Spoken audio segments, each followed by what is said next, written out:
فاریاب کې د طالبانو د خپلمنځین خټې په پایله کې 3 کسه وژل شوي او 2 ټپیان شوي دي.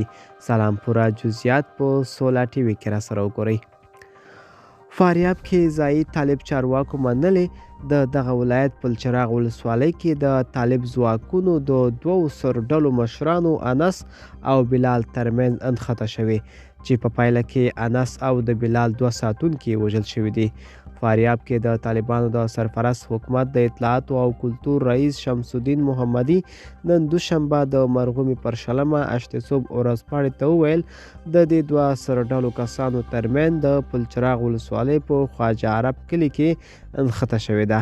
د نوموړي په خبره د انخته کې انس او د بلال 2 ساتونکي وژل شوي او د بلال په ګډون یو ساتونکی ټپي شوی دی.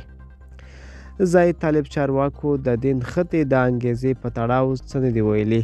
له دې وړاندې بدخشان کې د طالب ځواکونو خپلمنځي نښتې په پایله کې 3 کسه وژل شوي او 4 نور ټپیان شوي وو.